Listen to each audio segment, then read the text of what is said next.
no one was accountable for the next event. It is, and I promise you, everyone on this call, that the most relatable case study in failed change leadership that I have seen is available to mankind. And that's what we see every day on our WhatsApp group. And every person on this call has at least three of them. If you agree with me, you can just put in this comment section.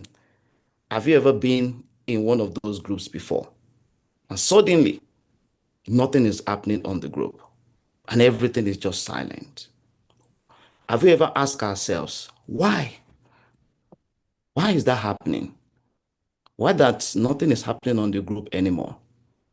Why that the passion just went down suddenly? So let me share my slide, and I would love to kind of run through this so that we can have a guide together. Let me share that from my side. Okay, thank you. I'm able to do that. The very first thing I would love to say personally is to go. Okay, let me start with this. Let me go through this first of all before I get into my session. I love to do this, especially for us to kind of be organized. So these are the aspects that I'm going to be running through. I'm going to try as much as possible not to use all my time, if possible. And I would love us to be ready to ask questions. Let's participate. Feel free to jump in if you would like to, if something come out very strong for you. The very first thing I would like to say is change is constant, and we know that. Change is something that happens every day, and I know we know that. Unfortunately, not every change is sustainable. In fact, I have seen many, many, many leaders order change. They want to create change, but instead of creating change, they order change. And when it comes to sustainability, you don't order change without creating systems around the vision. In fact, every sustainable change does not have an end date. We're starting the project on 1st, and then we are ending the project on the 30th. And I'm going to be sharing a couple of things about why we need to start thinking about how to sustain the change that we want to see, whether it's in the business world, in in the government systems, agencies, institutions, or maybe non-profit organizations. How can we start creating change? And by the way, these same principles work everywhere. We can use this in our own personal lives because if you can't lead yourself, you can't lead others. Everything starts with self. If you can't lead yourself, you can't lead others successfully. And I have to say that again and again because it is very important. Everything starts with self-leadership. So we have to first understand the systems around change sustainability as individuals before we can start influencing everything around us. When it comes to change and when it comes to sustainability, there is a paradox. I call it the change paradox. Leaders know change is needed.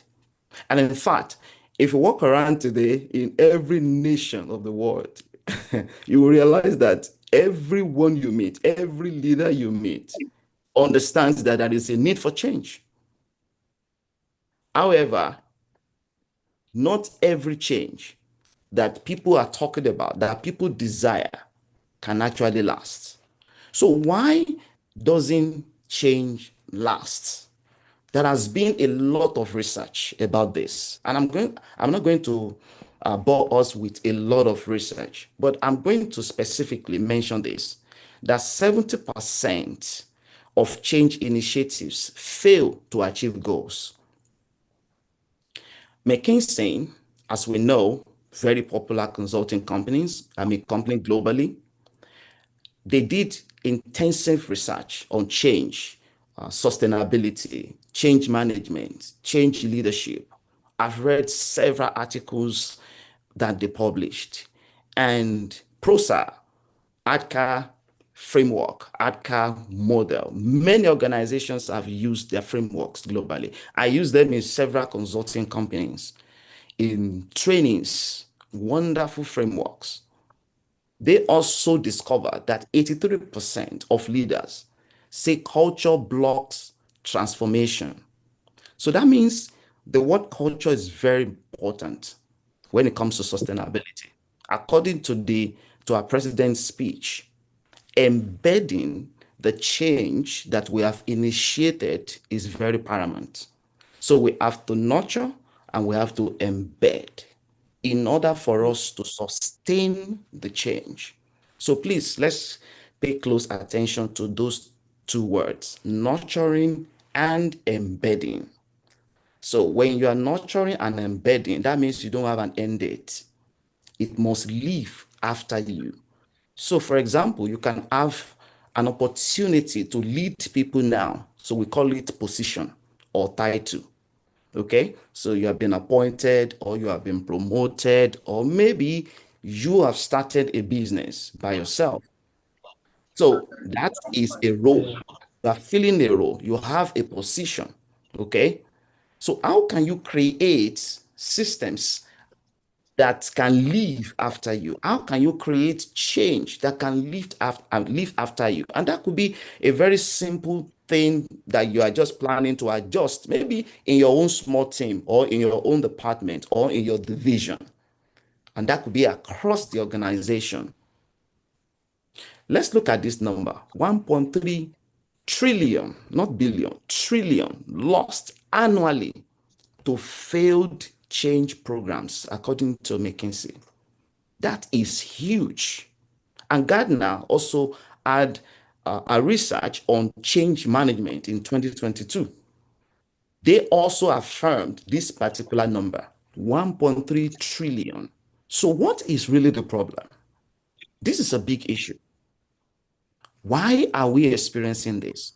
Everywhere I go, even in families, in a very small team, just 5, 6, 7 people in a very small family, nuclear family, you will realize that when they declare a change, they want to see something happen, they struggle with sustainability.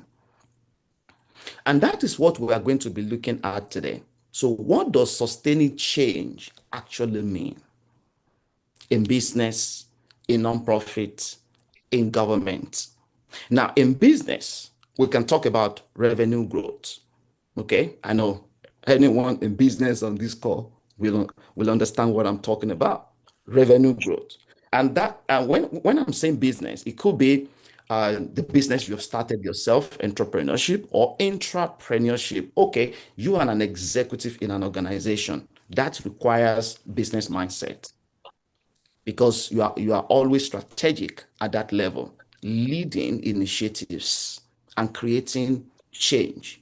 And then how can we now create a change that is sustainable at those levels? Operational efficiency and culture that outlasts the founder's daily presence. How many founders or how many executives can leave whatever role they occupied today and then say, you know what? I know that what we created is working. What we created is working, is sustainable. I can turn my back and I know that everything is working. Everything is living. In nonprofit community impact that scales beyond the charisma, the inspiration, the motivation. We also have that in the president's speech.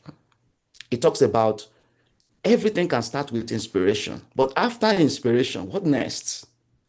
After the vision, what next? Because the source of inspiration is the vision, the capacity to inspire people with the promise, and that promise is the vision. When we cast the promise, when we cast the vision, when people captures it, they are inspired. And when the leader pursues that vision with passion, that becomes a source of inspiration for others who are following. But after inspiration, what next? And that's the big question. How can we survive? How can we move beyond all of these challenges? We see it everywhere around us. And every time I fly to Lagos, every time I'm in Abuja, every time I'm in Port Harcourt, I look around. Anytime I visit a leader, anytime I'm seated, I ask questions. And these questions are all about transformation, are all about sustainability. When ideas are being shared with me, the next thing I ask, how are we planning to embed and to sustain this? And shockingly for me, I have seen this many times. 95% of the time, they are not thinking about the sustainability of that particular initiative. They are thinking about, we're starting this and this is the budget and we're ending this on this date. They think about the end date. Well, sustainability goes beyond that. It goes beyond the end date because it lives beyond the one who is initiating the idea. And there are some things that must be put in place in order for that to happen. And those are some of the things we're going to talk about today. In government, policy implementation that produces measurable outcomes. Measurable outcomes. Now, those two words, they are terminologies that we hear every day. So in the government environment, in institutions and agencies, oh, let's create measurable outcomes. Fantastic words. However, can we go beyond the implementation and start thinking about how to sustain what we are implementing? So it is not just about announcements, not just about creating words and then making an announcement and activities. Sustained change equals to the transformation that inside systems and people, not just inside a plan. Please, let's pay close attention to two words here, just like the way we are paying attention to the two words that the president said, nurturing, embedding. Let's also pay attention to two words here, systems and people. Because we cannot create sustainable change without those four words, nurturing, embedding, systems, people. Those are important factors as we move on. There are many plans. Oh, in fact, we call them strategic plans. We call them quarterly strategic plans. Fantastic. And these are wonderful, wonderful things that must be happening in our organizations. But if that plan is really strategic, it must be sustainable. Because there are many plans we call strategic plans that are not really strategic. And I'm going to show us why that is happening today. So, what are the 7 root causes of unsustained change? Now, working with leaders, doing a lot of research. I've been privileged to be on a board, of some organizations. In particular, there is this university, we call it the Christian University in Houston, Texas. And we were having a conversation around one of these root causes, people not aligned. Remember, one of those factors that we need to pay attention to, okay? We're paying attention to nurturing, embedding, systems, and then people, okay? So please, let's remember those factors. Now, people not aligned, that's one of them. And one of the things we discovered, the institution started having conversation about how to implement AI and how to embed this in their executive programs. And then we were looking at how can we make this sustainable? That was the question. The question that was asked was about sustainability. I was like, yes, that's exactly what it is. That's how universities think, because they want to make sure that the program does not start today and then end tomorrow. They want to sustain it. Then they started thinking about how can we align people who are working here today with this mindset so that they can understand how to sustain this, so that we don't build this on one person. How can we build systems that can outlive any individual so that even if one person leaves, the system is sustainable? So whoever, no matter who comes in, there is a system around that particular initiative. So, number one, vision without systems. There are many, many ideas, many, many visions. Announcements without systems. Leadership capacity gap. This is one of the most important gaps that I have seen, especially in Africa. Leadership capacity gap. And I know we know that. The leader who starts the change cannot sustain it because the leader does not have the capacity to sustain it. And that is why sustainability, change sustainability starts with the person who is creating the change. If the leader does not have the capacity to sustain the change, you can make announcements. You can just say things that you want to see change. However, without that systems that must be put around that announcement and the processes that must be in place before the announcement, that change won't be sustainable. In fact, it will create more problems. And that is why you don't order change. Number three, people not aligned. Number four, culture contradiction. Culture contradiction. New strategy, old values, still running the daily decisions. This is interesting. Let me ask us this question. Have you ever experienced a situation whereby a new idea, a new strategy was announced, but there was never any thoughts or any conversation or any program around how to work on the mindset of the people aligned with the change that they really want to experience? Please, can we just make it make this interactive, especially this particular one? Have you ever been in one before? I have. I've been in several rooms whereby they make announcement, and there are no plans towards a collective mindset for people to understand that new strategy. It becomes a one-man thought and a one-man announcement. Hey, everybody, we're getting this done. That's very interesting. In fact, as a positional leader, you can actually do that easily. But as an influential leader, you don't do that. You don't just make the announcement. Make an announcement from your position, but not to influence people and inspire them for change.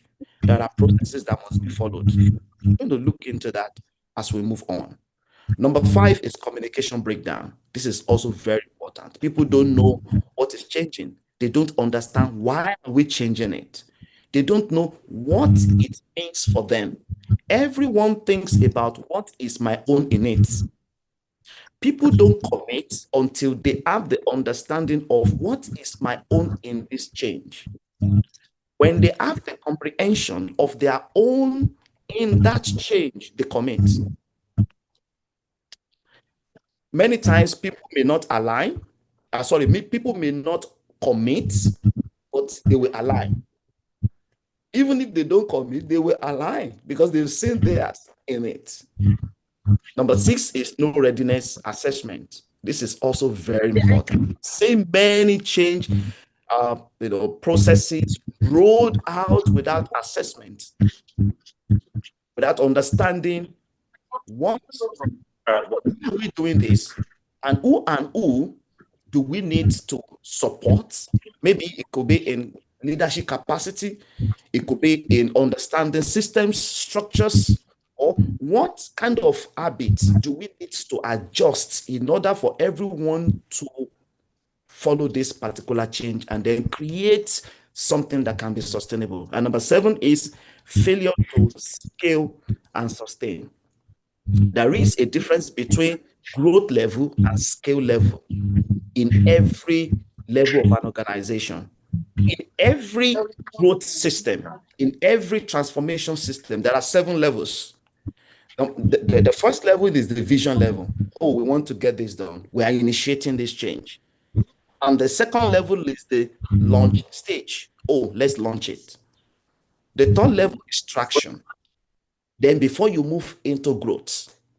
And until you move into growth, you cannot scale. And when you start scaling, then you move into the 6th level, expansion. And when you expand, then you now get to that level that we are talking about today, sustainability. That is the legacy level. That is when you start to experience a kind of system that can outlive you. That is when you can sit down and then look everywhere around you and you see everyone speaking the same language. And you see that if one person leaves a particular role, it does not affect the change. Everything moves on because there is a system already created around it. So I want to focus on the most important root causes. We just talked about 7 of them, but due to my own research and working with leaders, and I've discovered that these 2 are fundamental. If we can take care of these 2, the remaining 5 will definitely take care of themselves. So that's why I'm focusing on these 2 root causes. Now, the reason why I'm going through the root causes is because we need to understand the magnitude of this issue so that we can pay close attention to how to solve the problem. So the root cause here, the root cause number 1, vision without system. A compelling vision is essential, but it is not sufficient. An announcement is essential, but not sufficient. Vision without infrastructure is inspiration that evaporates. It will evaporate eventually. In fact, it will have an end date, even without announcing the end date. It will frustrate people. In fact, there will be meeting after meeting and meetings after meetings. Why? Because eventually it's going to evaporate, because the product of a confused team is failure. That's the product. And who creates that environment for sustainability? The leader. And that's why I love the way John Maxwell said it. Everything rises and falls on leadership. In fact, I love the last part. Nothing less, nothing more. That's the interesting part, because that's the truth.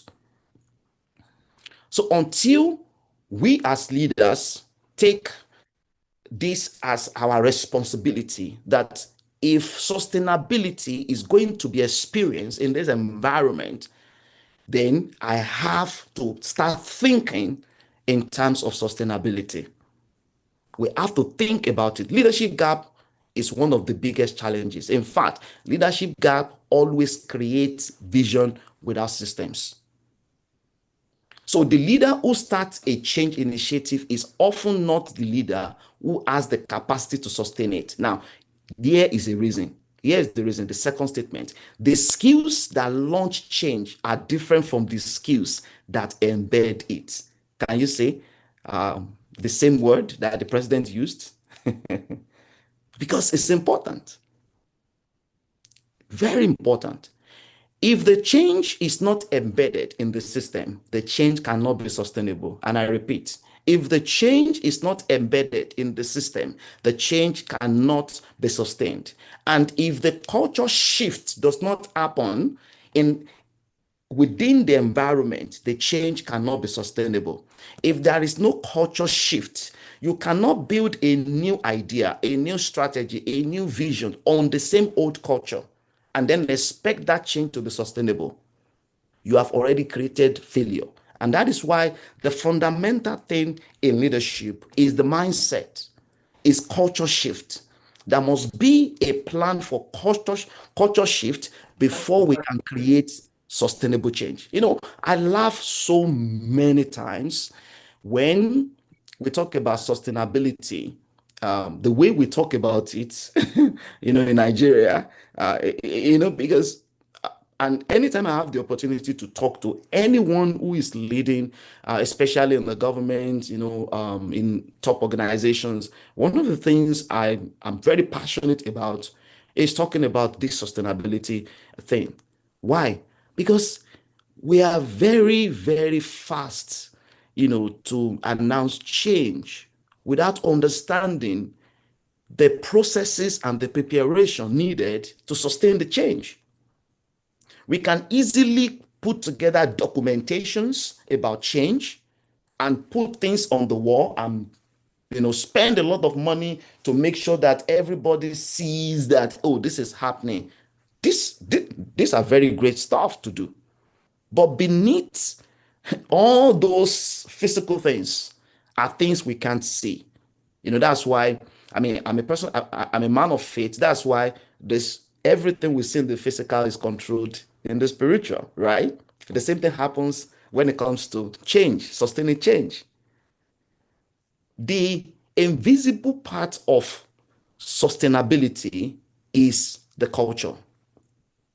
We can't see it physically, but we know what? It controls everything.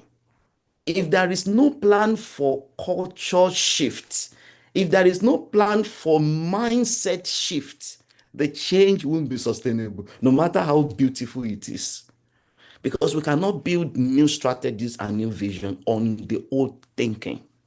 There must be a new way of thinking for that change to be sustainable. And it affects everyone, including we leaders, in every day of our lives. In things we do every day, we have to start thinking about it. Am I using my old mindset in this new initiative? Or what else do I need to learn in order to align with this new vision? What else do I need to learn in order to create something that can live after me? What else do I need to learn? And that is why there is one level of leadership that nobody graduates from. It is called personal leadership. Nobody graduates from that level, no matter how big you are. We are all in that school. Nobody graduates. There is no end date because it's continuous. It is continuous. So launching change requires a vision and urgency. Sustaining change requires system thinking, disciplined communication, and the leadership depth to develop others into carriers of the new culture. Please, the last statement is the most important thing. We've been talking about culture. We've been talking about developing people. You cannot create sustainable change if you don't focus on people. Because no matter what you do, people are going to create the system and they are going to be in charge of the system that will create that sustainability. So developing people is very critical in order to create sustainable change. And this is one of the biggest challenges. I was privileged to talk to one top official at the National Assembly, and I asked this question about how often do you do leadership training within the National Assembly? Because I was walking through and I began to see several things. I was looking at the wall. I was looking at the cracked wall, and I was looking at some of the things going on. I said, "Excuse me, what's going on here? This is the National Assembly. Why do we have cracked walls?" And she told me so many things about a lot of changes that happened and how they couldn't sustain those changes.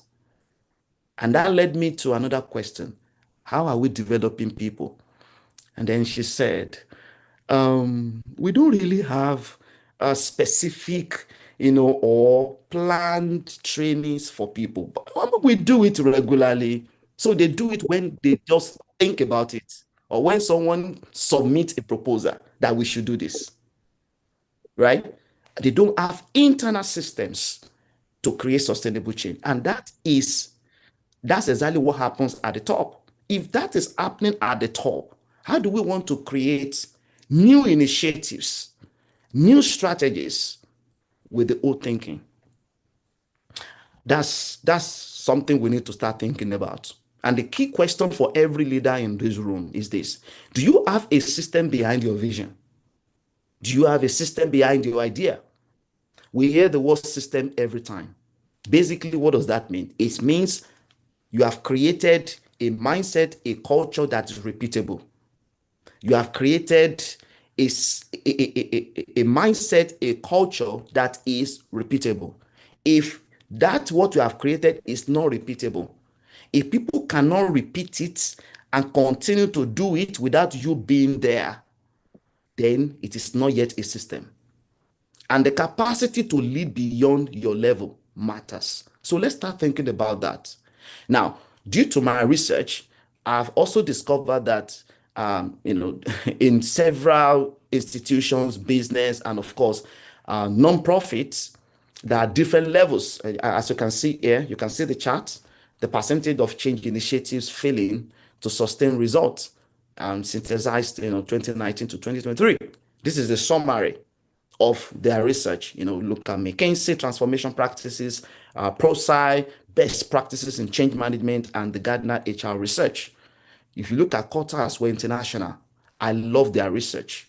All of this came out from their research. This is the summary. Let's look at it. Let's look at government. And we see that government has the highest failed sustained results. Education is trying. Non-profit actually has the the lowest. So that means there is something they are actually doing right that we can learn from, even though there are opportunities for improvement. So every failure is a feedback. And the moment we see it as a feedback, it helps us to continue to review the way we do things. Let's test. It's okay to fail. We get the feedback. Let's review the feedback. Okay, let's look for ways to improve it. And then let's try again and keep on moving on. But most importantly, it is not about the implementation. It is about the sustainability. In 2019, I had a shift personally. That was 7 years ago. The shift is about moving from change management to change leadership. And I know someone will ask, why? Interesting question. Well, here is the reason why I made the move. I began to teach change leadership, not just change management. I've read more than 35 models, studied more than 35 models on change management, frameworks, because we use that every day in our consulting company. And I discovered something. I discovered so many gaps. And that made me to continue to search, because the more you know, the more you know you don't know. That helps me to continue learning. And I'm like, excuse me, when it comes to change management, I began to look at several managers who are actually implementing change management. And that made me to start thinking about, why do we actually call you guys or you people managers? Because you start thinking like your title. Well, maybe that's a conversation for another day. But here's the thing: change management controls the process, which is important. Manages resistance. Yes, that is important. Focuses on compliance. Also very important, because we have to be compliant. And when the project ends, yes, it's okay to start a project and to have an end date. Yes, very important. You can't just leave it open. Then change management asks the question, how do we implement this? Also an important question. We have to think about implementing it. But can we move beyond change management and start thinking about change leadership? When we start thinking about shaping the culture, because when I start implementing this particular initiative and this idea, how can we sustain it? How can we shape the culture? Because beneath every implementation process, every vision, there is a culture. The way people think, the way people do things, and the way people, the way of life. I know we know this. People say, this is just me. And sometimes when I hear that, I pay close attention. I just kind of listen. This is just you. And my question is, are you sure this is just you? Because beneath that statement, this is just me, there are more things we need to uncover. It is called culture. It is eating. It is habits. In organizations, it's culture. In personal lives, we call it habit. And all those things control how we think and how we do things. That is why doing what is normal in some environments in Nigeria, you yourself will become abnormal to them. I was passing through the airport and I didn't want to give this bribe because it's bribed for me. Many of them, people were passing, and it was, everything just, it just looked as if it's just normal, to give you before you do your job.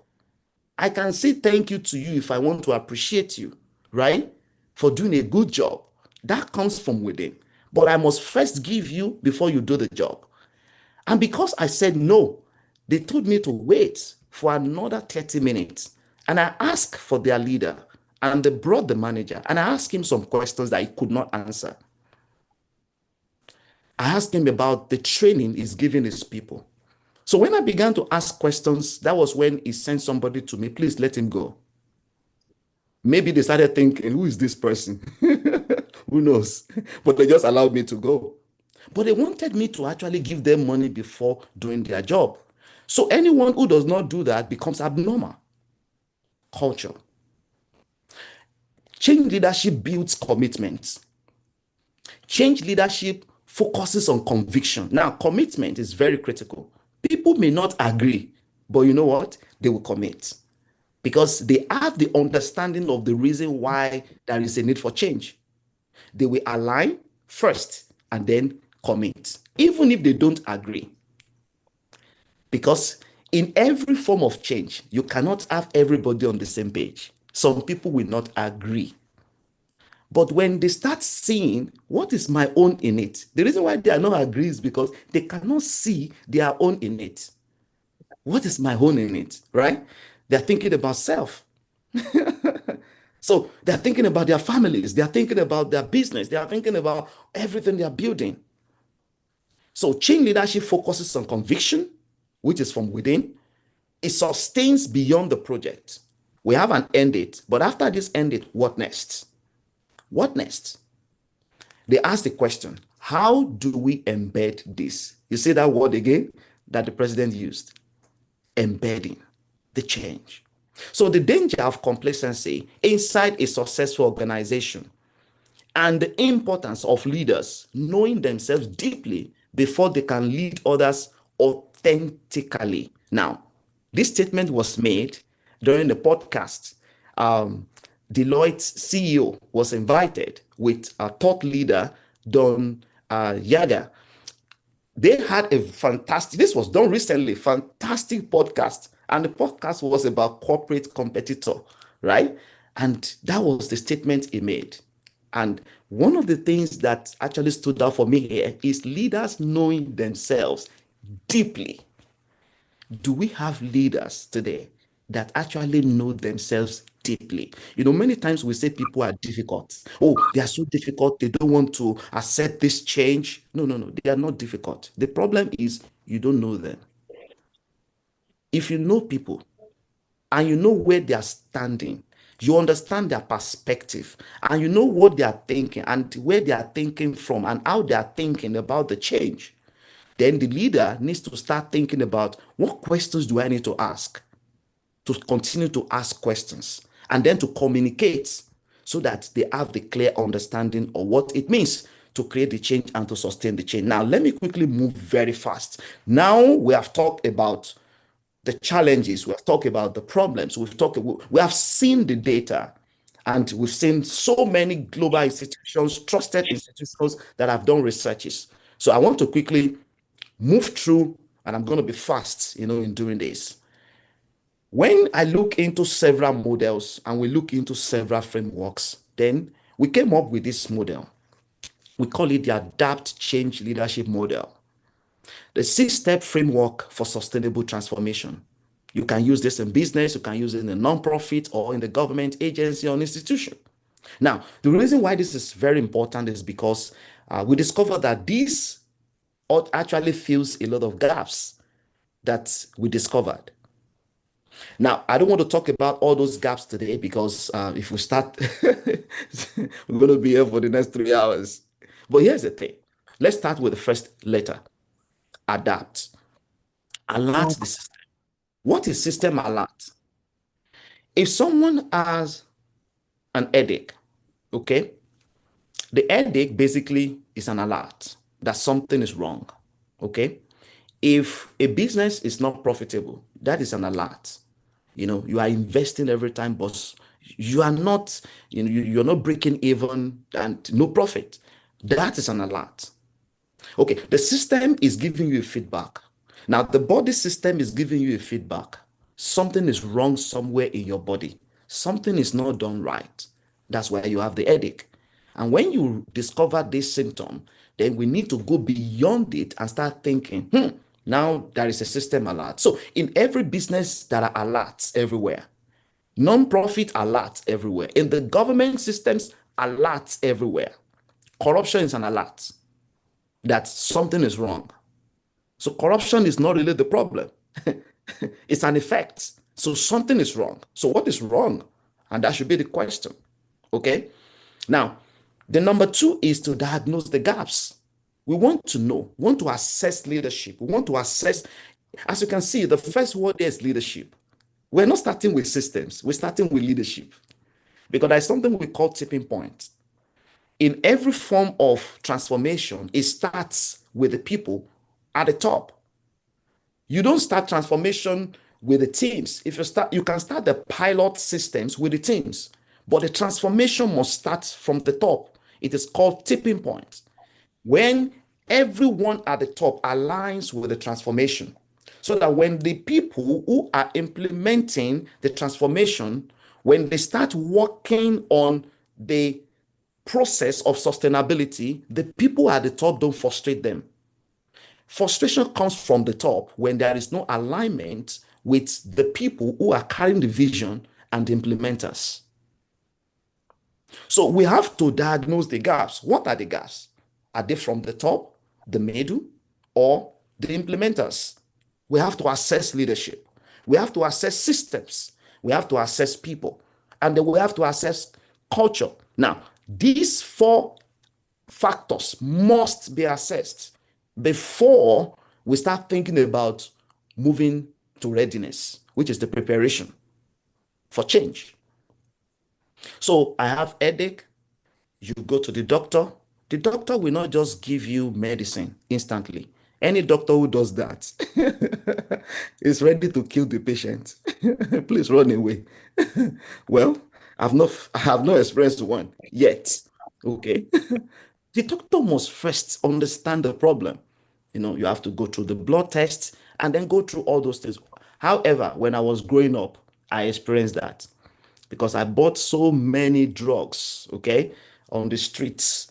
I grew up in Elisha, in Osun State. I bought so many drugs on the street, so I did not even understand what it means to go for blood tests. so in our family, we skipped the second step, diagnose the gaps. What is diagnosis? We just move from alert to action, right? But to sustain the change, there is a need to diagnose, okay? And the next thing is assessment. You need to assess. That is the time of preparation. You want to get everybody ready, measuring organizational capacity to absorb it. This is very important. You want to get the organization ready. And what does that mean? You want to get the people ready. There is a process for that. It is important for people to be aware of the change and for people to understand why the change is needed now and the future that change will create. And people must see their own in it. They must see themselves in that process in order to work with you. Sometimes they won't agree. Not everybody will agree, but they will align because they can see themselves in that future. So the capacity to absorb it is very critical and to sustain the change before launching it. Remember the 7 levels of transformation I mentioned? The launching is the second step. We start from the vision, we move to launching, but there is a process that must happen between that idea and launching that idea. So we have to diagnose. And number 4 is to participate through dialogue. Very critical. We have to build alignment. Now, I put the word genuine alignment because not every alignment is genuine. We know what I'm talking about. You know when someone is genuine, you know. And I know. When someone is telling you, let's go, you are watching your back. Are you sure I should follow? Because you know it's not genuine. You know. You know, there is something inside of you. Your instinct tells you something is wrong. So it is not compliance. It happens through structured alignment, honest communication. People know what is wrong already. You know, I was in I was with a leader, a CTO of a company, and he wanted to create a particular change. They are planning to implement a system, a new technology, and he said, I don't have to tell them all these things. You know, he started telling me the reason why he did not want to tell the people about some things. Then can I skip this and then let's talk about I think it's I hope it's not echoing. I think I'm hearing myself. Kindly let's unmute our devices, please. Can we unmute? Thank you. Thank you, sir. All right. Instruction. Thank you, sir. So let me quickly move fast, okay? So, interestingly, the CTO said, can we just skip this ABC conversation, okay, so that we can just focus on this change we want to create? And I said, sir, I understand. These people know already that these are the problems. See, all these implementers, all these managers, and all these directors, they are aware of this problem. So the moment you start hiding the problem and then ignoring the problem and then start talking about new things, you know, they are looking at you like you are not genuine because they know that you are not genuine. But when you bring this honest conversation to them and you let them know that we know this is happening, in fact, you have to be responsible. You have to say sorry sometimes. In fact, let them know about some bad decisions you've made yourself that brought them to this level. Oh, you bought a particular tool and the team implemented it for 1 year, and eventually you discovered that you made a wrong decision and they wasted 1 year, they wasted money. And some of the directors already recommended a different one that could save the organization a lot of money. And because you are the leader, you wanted to make the final decision. And then you tell them, who are you people? Okay. I am the leader here. Without considering sustainability. How can we sustain this? How can we carry people along? So, what am I saying here? We have to be honest. Even if we have to apologize, even if we have made wrong decisions, we have to be honest because people know already, even if they are quiet. All right. Next is transformation through alignment. Very important. We have to create systems around it. So we want to think about execution this way. Accountability system, clear rules and measurable milestone with transparency.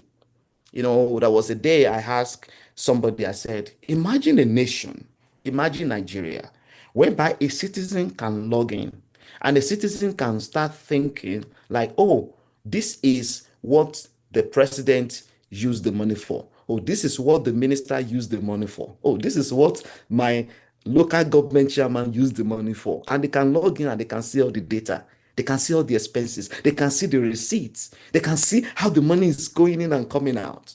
Wow. Wow. I have a dream that one day we are going to experience that. That's interesting because transparency starts from the top. If you want to see it, you have to lead it. And that's why everything rises and falls on leadership. Then In order to sustain that, we have to think about scaling it and to sustain it. And that's embedding that change into culture, number one, into systems, into leadership pipelines. So it outlives the initiative or the initiator of that initiative. So in government, we have to think about alerting the system. So what does that mean in government? Let's think about this. Public, policy failure. In business, revenue stagnation, market disruption, like AI now, okay? Market disruption. That's change, all right? The next one is in non-profit, program data, community feedback, donor accountability, and all of that. When I started today, I started with data. Why? Because it is important. It is important to look for data. It is important to look for patterns. It is important to look for trend. And that must be a researched information, not just anyhow information. We have to be very, very critical about patterns. Patterns are very critical because we need to think about pattern discovery in order to create sustainable change, pattern usage, and pattern recreation. Those three steps are very important in creating sustainable change. We have to study pattern, and then we have to think about pattern discovery when we study it, then pattern usage, and then pattern recreation, because success leaves clues. Number two is diagnose the gaps. I've talked about this, and these are the things we need to diagnose in order to create sustainable change. We need to understand what kind of people do we have? Do we have the right people on the right seats? Because you cannot create sustainable change when you don't understand people's strengths and position them rightly. Many people are not well positioned and they are frustrated, and the systems where they work is also frustrated because of positioning. That's basically the problem. So they have to understand who needs to be developed, who needs to move, who needs to be brought in. And we have to think about genuine involvement. These are questions that, as leaders, we must be asking in order to create change. When we ask all these questions, trust me, there are so many conversations that will be happening. And everybody's, everybody's thoughts will be open. Everybody's ideas will be exposed. And you will discover things you never discovered before when you ask the right questions. That's why coaching is different from consulting, okay? The best coaches ask great questions. And that's why leaders must think about how to ask great questions. This is one of the most important skills that leaders must learn, all right? Step 3 to 5, in summary. You remember when you move from alerting, you move to diagnosis, okay? And then you have to move to assessing, and then participating, and then transforming. So you don't move from this is the problem, and then you jump to, hey, everybody, let's get it done. People don't align accidentally. Let me repeat that. People don't align accidentally. You have to prepare them for alignment, okay? And without alignment, the transformation you desire won't happen, okay? If it starts, it's going to have an end date because they won't sustain it. So readiness is critical. Participation through dialogue is important. And then transformation through alignment is also very critical. Now, as you can see here, you see that I have so many questions. So many questions. Is leadership aligned? This is one of the biggest problems I've seen in organizations. Leaders want to create change, but the leaders are not aligned. So let me ask us that question. How do you think that kind of change can be sustainable? The alignment must start from the top, from the leaders. And when the leaders are not aligned, people can see it. They can sense it. They can feel it. They know it, even if they don't talk about it. And the moment they observe that the leaders are not aligned, then that change has started feeling. So we have to start thinking about alignment in order to create sustainable change. So do people have the capacity to absorb? This question is very important to me as someone who has been in environment of several changes. Why? Because capacity matters. So sometimes even the leader needs to go and learn new things in order to start the change. Very important. So the last one is scale and sustain. So the final and the most overlooked step is this step, because most change programs have an end date. Sustained transformation does not. Okay? Because you are thinking about what next after the change. Vision is in phases. That's how leaders think. When you get to the end of a particular vision, you move to next. You move to next. There's always more. There's always more by asking the right questions. And when you pay close attention to people you lead, when you ask them the right question, you realize that most of the answers are with them. They know the answers already. So we have to be humble in order to create sustainable change. And, sometimes get out from our desk, get out from our chairs, and walk to the people and ask them the right questions. And when we do that, trust me, most of the answers that we've been looking for are already with them. They already know the answers. And the reason why they are not telling you, they are not sharing those answers, is because they know that the Oga at the top is seated in the office, and the Oga, makes the final final decision without considering what we think. Collaboration is important, alignment is important, communication is important, preparedness is important. All these factors are very key. So embed the culture, build leadership pipelines, and measure and adapt. Measure and adapt. These 3 steps are very critical in order to sustain any change. You cannot sustain any change without these steps. If that change is not embedded in the culture, that means culture shift. There is a need for change. There is a need for mindset shift. And then we can now start building on that foundation. We cannot build on the wrong foundation in order to create change. What are the norms that we need to remove from the society? Where is the prototype? Because there is a need for a prototype. That was a day I was sharing with somebody. I said, imagine a prototype of the vision we have. Oh, we're talking about Vision 2050 in Nigeria, for example. Okay. Now, where is the prototype of that vision? Can we build a prototype? And that prototype could be a city of that vision where everybody in Nigeria can visit and see the prototype. This is the vision we see. And we want to see this prototype everywhere in the country. Imagine if a leader stands up and builds that prototype of the vision that we want to see. And that could also be in an organization, it could be in a non-profit, it could be an agency. So you're thinking you want to transform the whole organization. Why can't you build a prototype? Build a team first that can be the example of what you want to see in the entire organization. So leadership pipeline, building leadership pipeline, very critical. Okay. Then if we talk about adapt in action, I think I've already gone through all of this. Think about this scenario: a growing organization that announces a major restructuring. 3 months later, the morale goes down completely. The key people, they've left. Now, some of them, they are physically present, but they've left the project in their mind.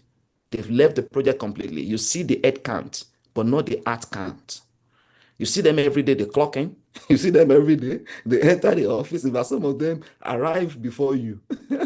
Head count, because they know you want to see them in the office, right? And you want to see them doing something. So they are busy, activity without productivity. The key people, they've left. And the new structure is not functioning. Why? Because we have not gone through all these steps comprehensively. So practically in business, I want to encourage anyone that is in business here today. There are key challenges for business leaders, and I want us to look at how can you implement this in your own business.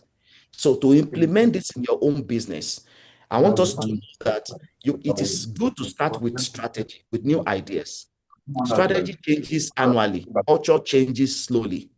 The gap between the two is where most business transformation fails. As strategy is changing, the culture also must be changing. You cannot leave culture and then focus on strategy, because what carries your strategy is the culture. Okay, that's why we hear, oh, culture is strategy for breakfast. I said, what about lunch and dinner? because it happens every time. Okay. It goes beyond rivers alone. No?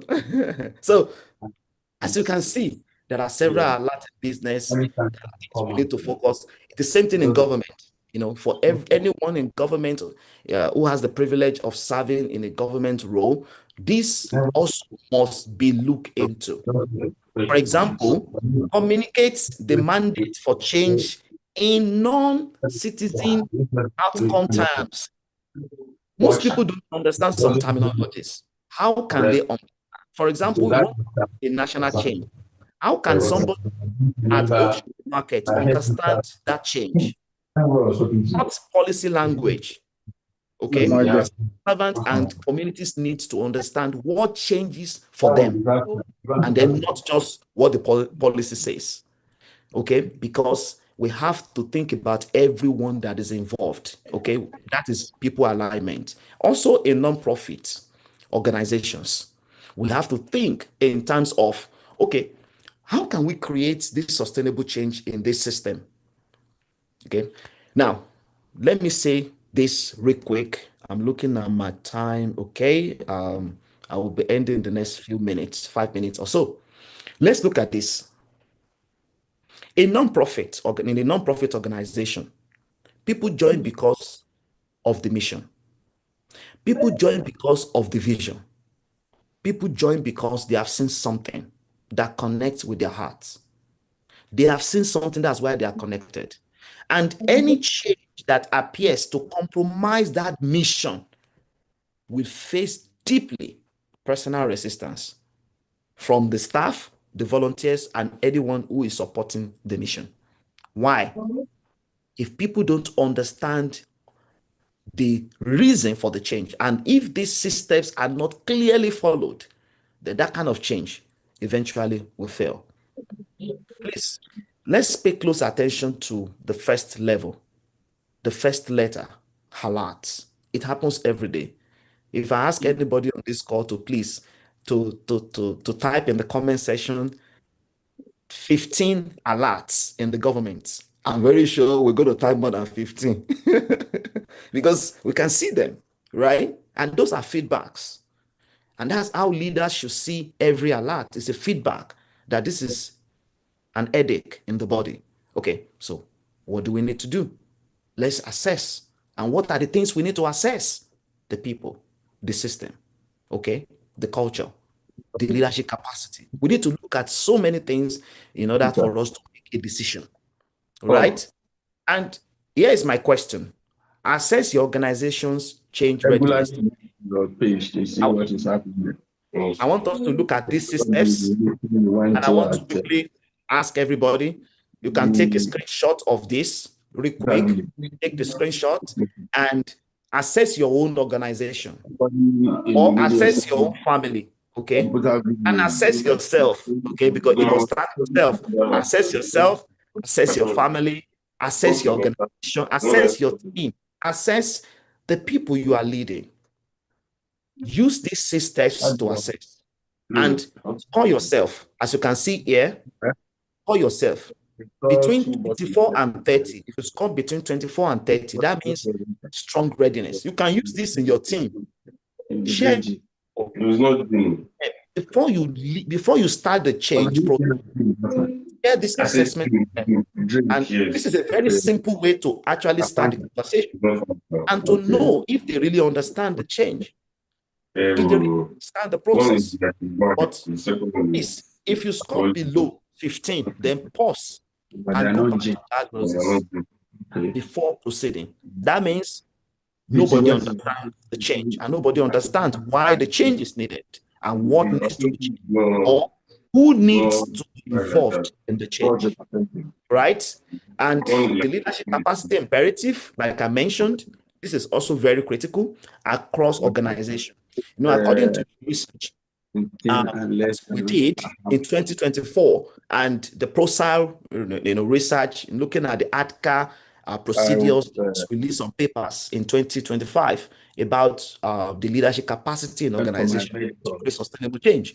And they were so different companies that are implementing AI, and they realized that the biggest problem is leadership capacity. And they look at the percentages and they came out with this survey in different industries. And they discovered that most of those organizations are going through a lot of leadership capacity problems.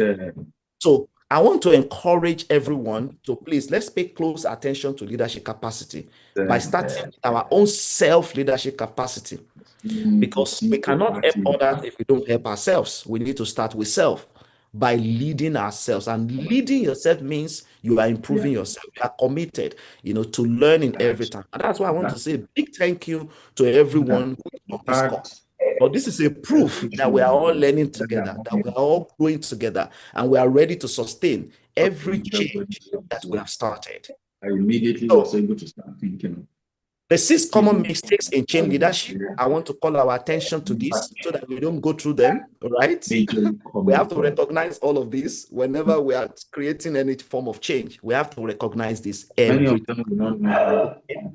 Please, let's be careful about announcing change without alerting the change. Announcing instead of alerting, there is a difference. Okay, we have to alert change. We have to assess readiness.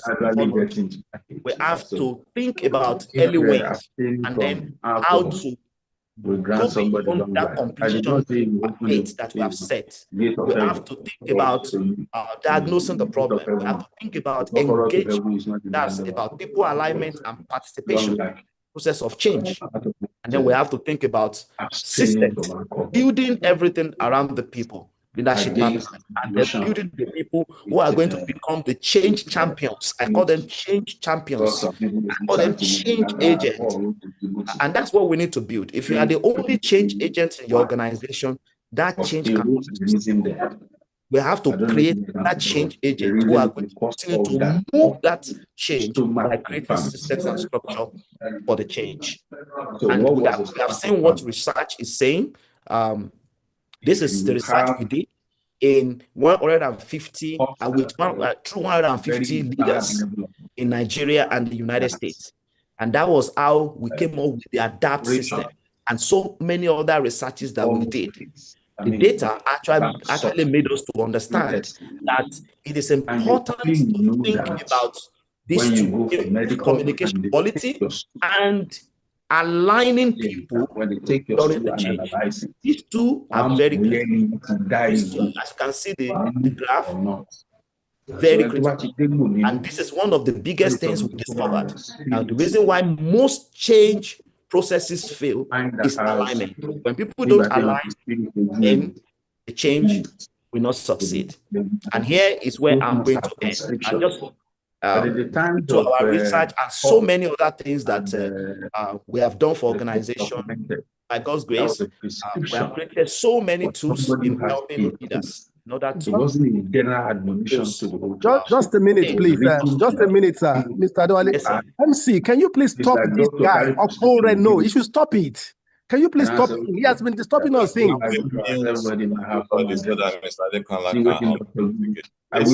He has been disturbing the meeting so much.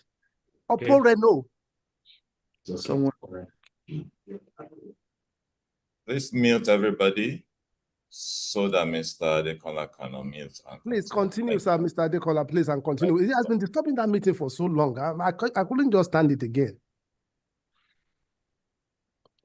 Thank you, sir. Thank you. Yeah. All right. So I'm about to pause for now in case we have questions so that we can go through that together. So or contributions, because I would love to hear from everybody and of course to also learn from your own perspective when it comes to sustainable change. So like I said, I would love to repeat this because this is important. We have quarterly strategies, we have annual strategies and all of those things, but to go beyond the annual strategies, okay, because every year I see organizations come up with strategies and the last year's strategy is not aligning with this year's strategy. You don't see continuity even in the strategy, and you see that they are moving away from what they did last year. How are you building on it? What have we learned? Who should stay? Who do we need to move? What do we need to adjust? And how can we build on the foundation that we built last year, last quarter, last month? And that's how sustainable change leaders think. So when we did the research, we discovered that achieved alignment during change is very critical in order to create sustainable change. Now, all these 5 factors are very important, but these 2 actually surprised me personally. And I'm like, ooh, okay. And so that made me to continue to research more on why. And that's what we need to start thinking about. Leaders ask great questions. We have to continue to ask questions. We have to be curious. We have to continue to think about what next. How do we do this? How do we make this happen? So, like I said, these are some of the tools that we created due to our discoveries that we use in helping organizations to create transformation. And before I end, please do not forget this one commitment before this time next week or this time next month. Or okay, before we have another session, another webinar session, please let's think about this. I will encourage everyone to think about diagnosis. The way you go to the doctor, okay, for blood check before you accept any medicine. That's the way we should treat every change before we jump into announcement or before we jump into execution, implementation, which is very important. We need to run the assessment and make sure that we're ready. And it doesn't have to be a long time.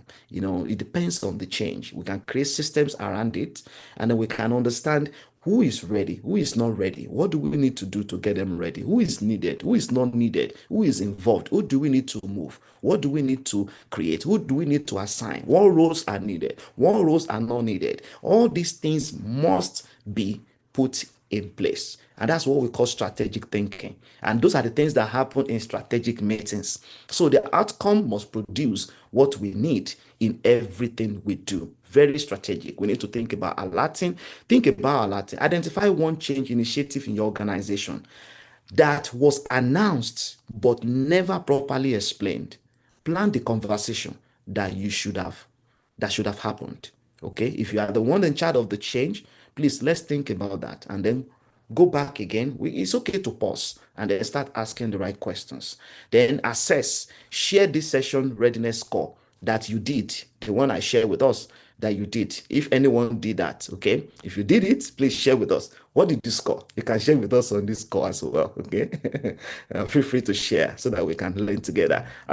So what did you score? Share it with your team. Be real, be genuine. It's okay to score low. In fact, if you share with your team and your team sees that you score low and you are telling them, I actually scored below 15 in this score, I think we need to pause and then we need to start looking into what are the things we ought to have done that we did not do. That helps everybody to set and to reset and to know that, okay, our leader is actually thinking about how to move things forward and how to make things better. Okay, now you are showing them, hey, I'm getting better so that we can make things better.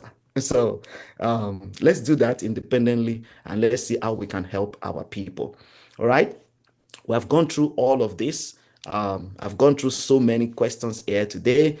Thank you very much for your for listening and for having me here today. I appreciate everyone. Thank you.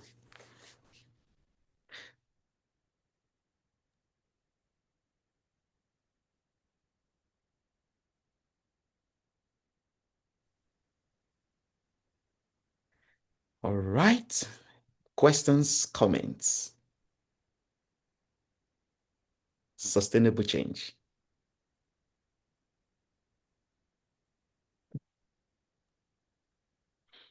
Can we hear me? Okay, thank you so much. Thank you so much. Wow. Well, I did warn everyone that this is coming, and that's why I told everybody grab a cup of coffee, cup of tea, or water, or something. This is quite exciting. And I know we must also have put Dr. Adekunle under intense pressure because I know this is not the kind of subject you talk about for an hour. Like you mentioned, we need days and all of that to be able to unbox all of this.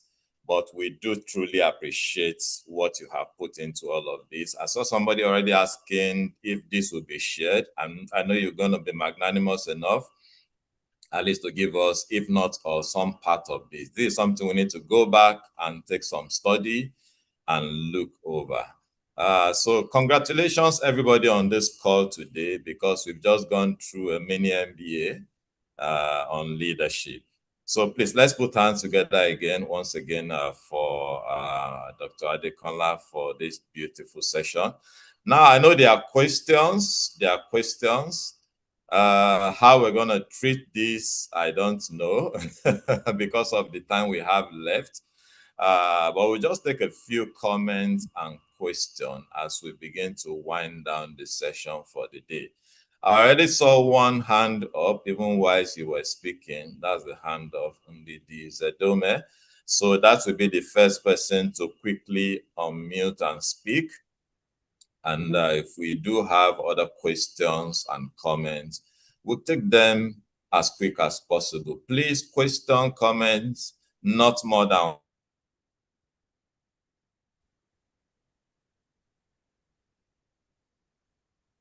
minutes, so that we can allow maybe 4 or 5. Please go ahead. Thank you. Yeah, so good day, everyone. Just a thought that came to me. Thank you, Mr. Adekola. That was a wonderful presentation, and it inspired a lot of thinking. But I just thought, are we looking at a gender? Did you ever look at the gender perspective? And when I thought about that, I saw where you talked about self-leadership, which is like a soft skill and all that. And I know that we change organizational charts, we change a lot of, physical things, but we hardly spend time and money, resources on the human wiring. And the truth is that sustainable change would equal to change habits plus changed identity, not just new KPIs. Yeah.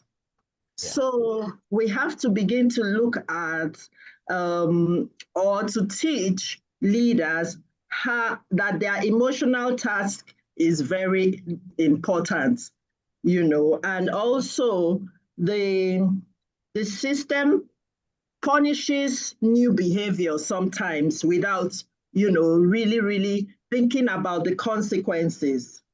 But the truth is that culture eats strategy for breakfast every time, like you said.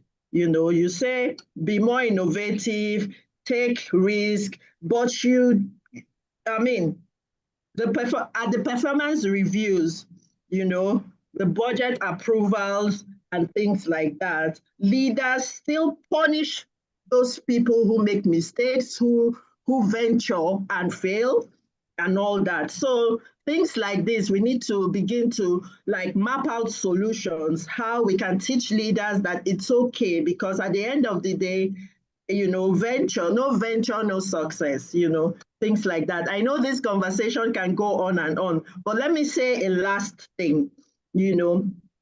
I want to speak about the bottom line is you don't sustain change by pushing harder. You sustain change by, redesigning and redesigning the system.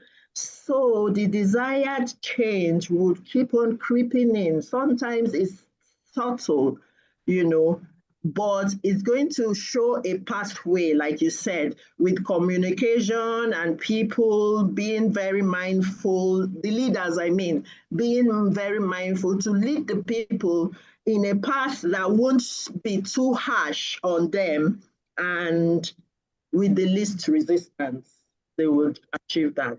Thank you. Just my contribution.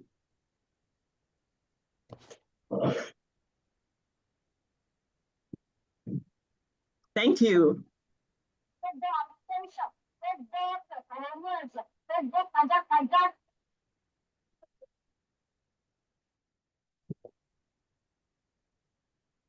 Thank you, Good Mr. afternoon. Moderator. I'm done. Yeah. Can I please ask my question now?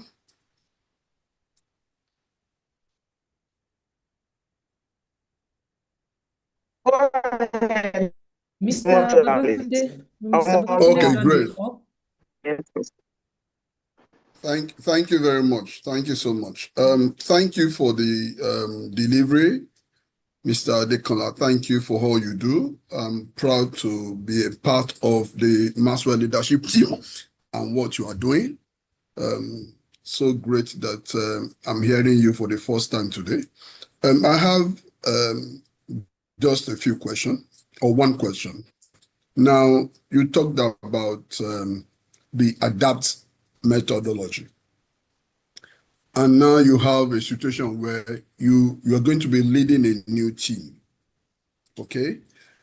And you met with the head of the entire business and he says to you, oh, this team that is on ground, oh, they are not really performing, they are not doing well, we've done everything we could, nothing is happening, but we rely on you. And it's like you're not the only person who's going to do this work. You need a team. And it's like the morale and everything of that team is almost dead. So what do you advise to be done in this situation?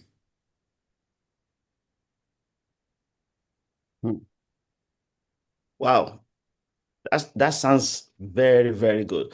So if I may understand clearly, I want to, is it like a consulting system with this particular organization or this particular team? No, not a consulting system. You're just going to take on a new team. You're just going to lead the team. Within the organization. Okay. Joining the team.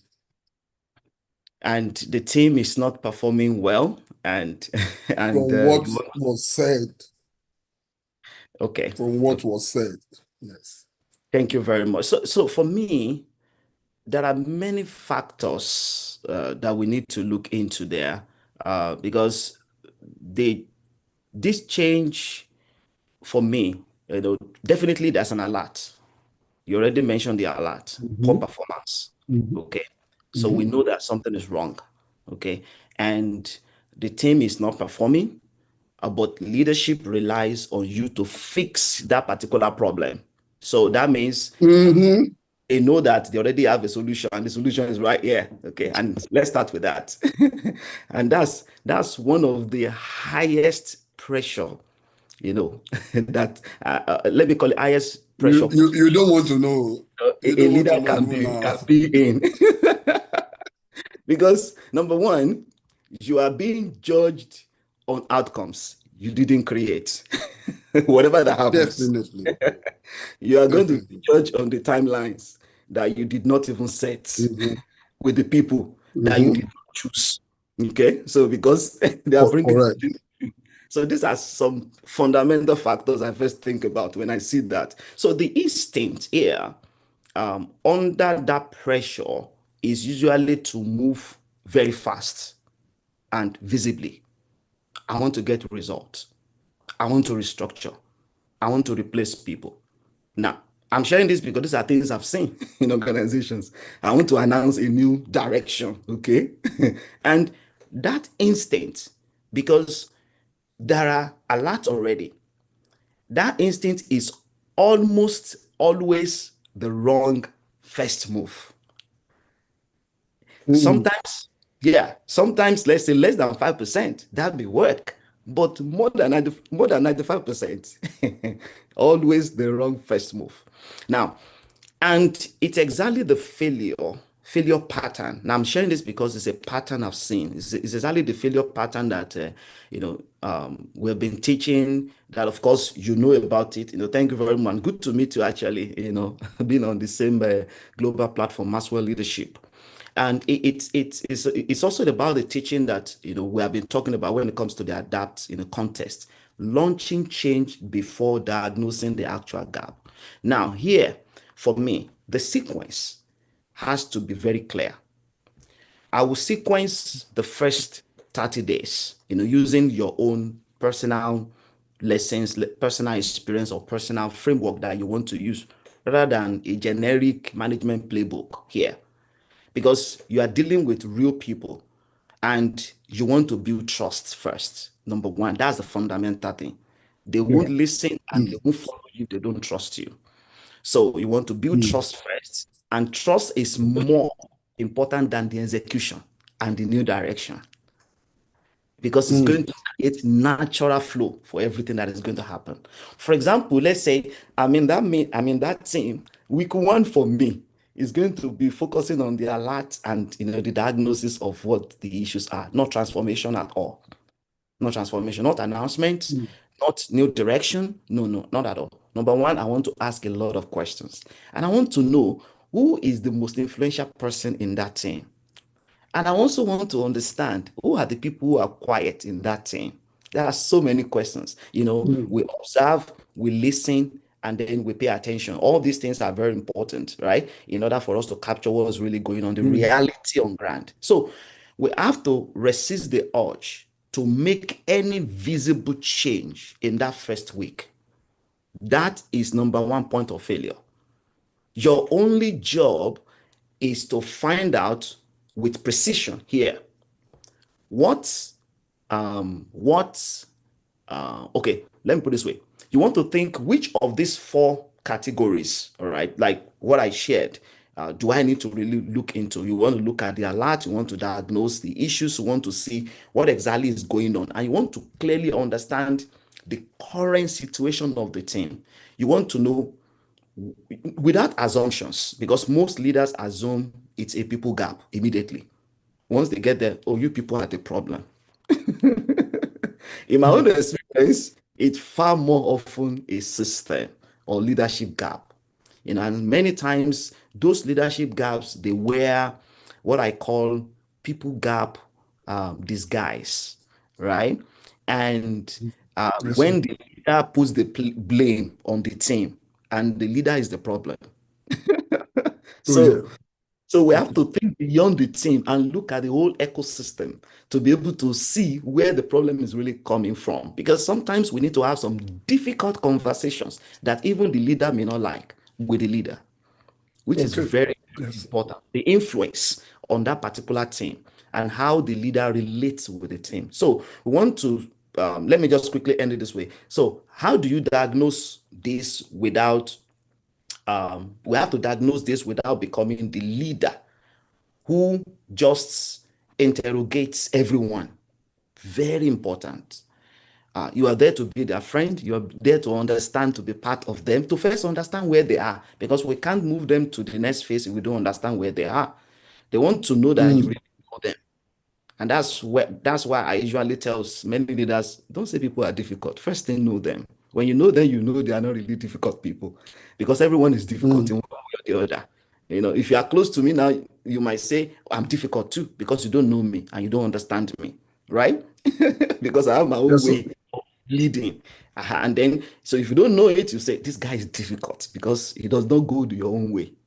So you need to first know them in order to influence them. So I would look at several ways. The alert diagnosis, week two, I can look at readiness, being honest, having conversations. Even the moment we understand. I think I will continue this conversation with you outside of this forum.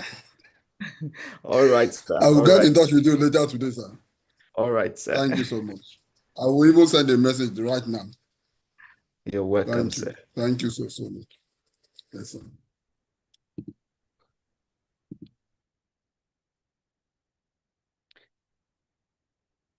Yeah, thank you. That was a great conversation.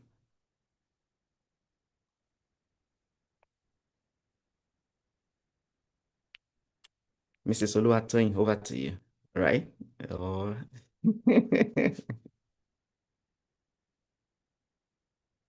You are muted if you're saying something.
Hello?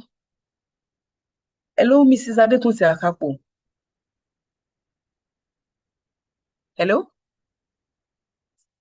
Am I supposed to do something? Mrs. Adekunle, I'm sorry. I missed the last few minutes. I entered a quick meeting. Was I supposed to do something? Because I saw that I was being asked to unmute.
Okay, thank Oh, you. great. Hello, finally I'm back.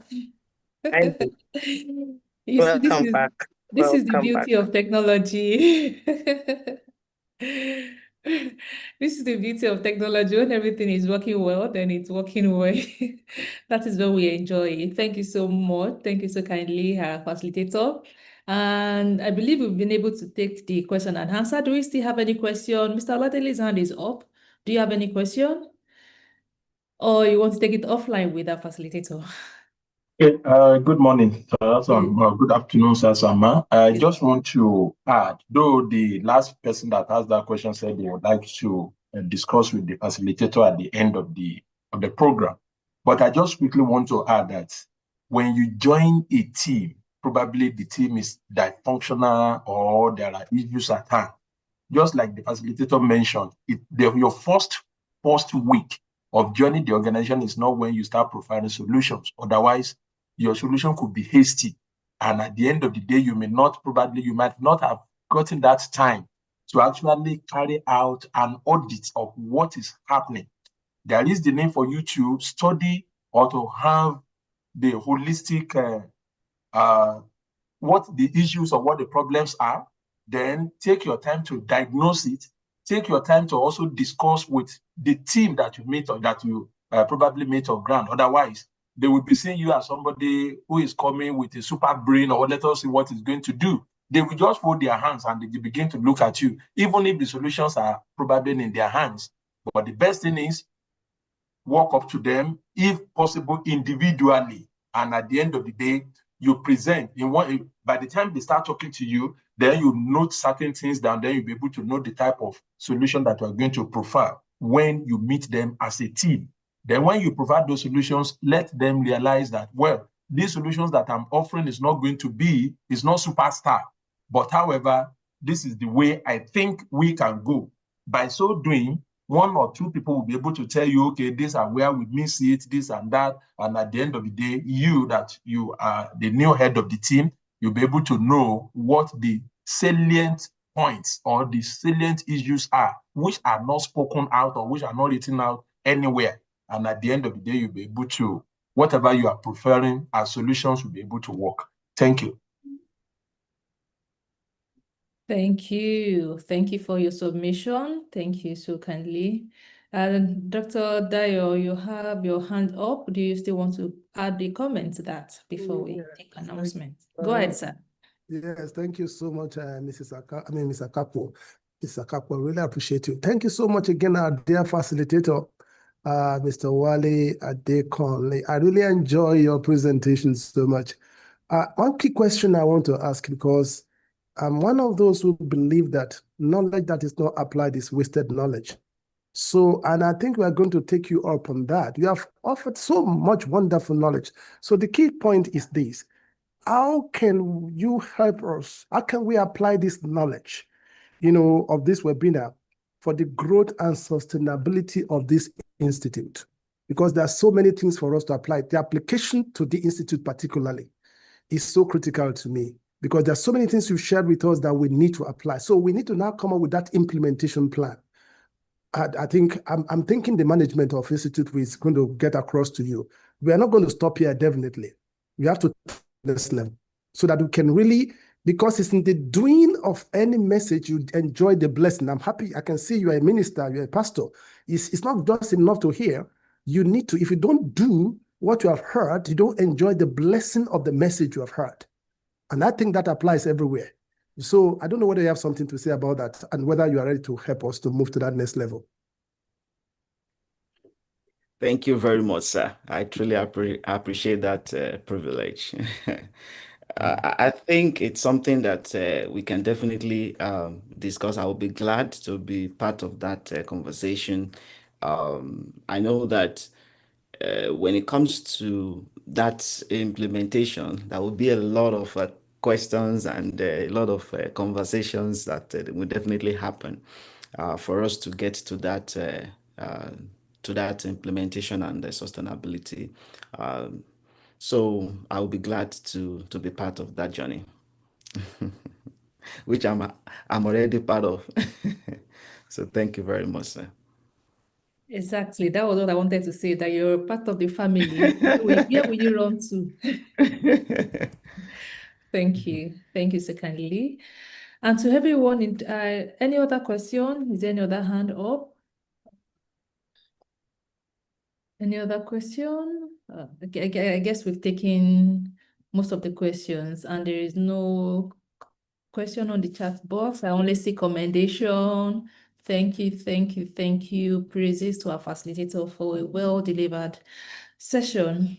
For everyone interested to request for certificate, this goes for a token, just for administrative cost. At 10,000 naira, you can either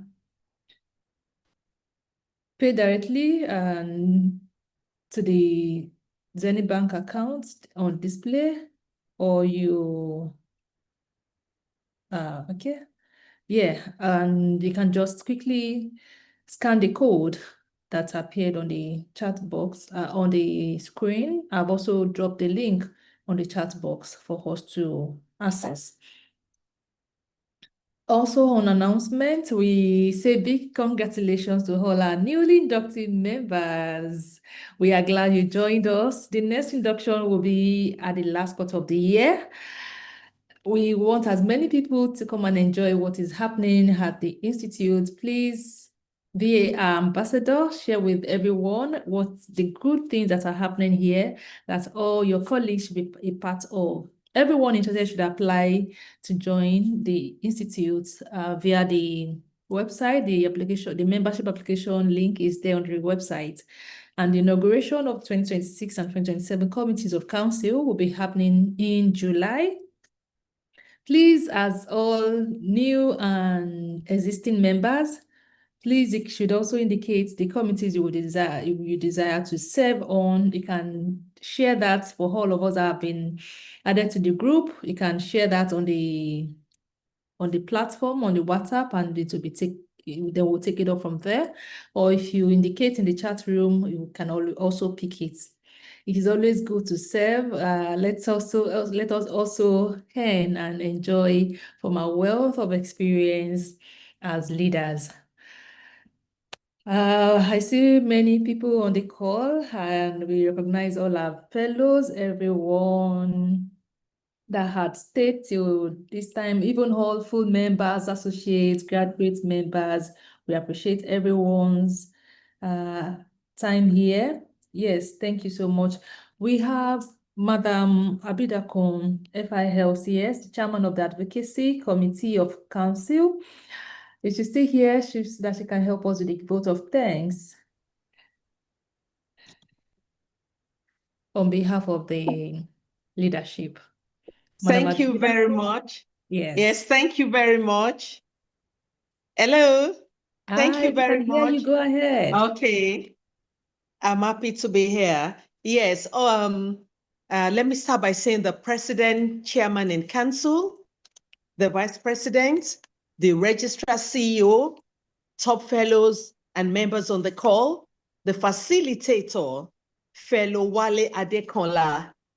It's our pleasure to have you with us.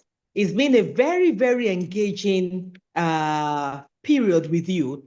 I kept writing and writing and writing. You took us through so many things that the vote of thanks will not enable me to say everything. You talked about the sustaining people, sustaining systems, and then sustaining leadership.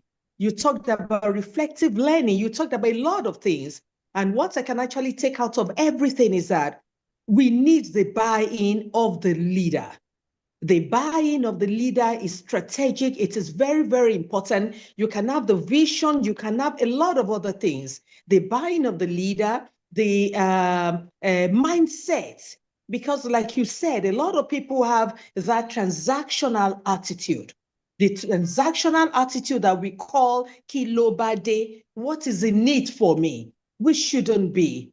But by the way, we'll just have to continue to improve upon ourselves in order to sustain people, systems, and the leadership. And so on behalf of the president and chairman in council and the registrar CEO and all other great fellows and myself, I want to say thank you very much for the very, very engaging moment. I came in a bit late, but I listened throughout. I want to say thank you to you, and of course to you, Toyin Adekute Akato, my darling sister, and all other people. Thank you very much. See you again. I remain fellow Olubusola Abidakun. Thank you very much. Thank you so kindly, Ma. And to all, okay, on this note, we'll be closing the day. And to join us again for another episode in July by God's grace. We wish you all a beautiful day. Enjoy the weather, keep warm, keep cold, and in any of the aspects that you have. And see you again beautifully. Thank you. I can hand over to Madam Registrar. Thank you.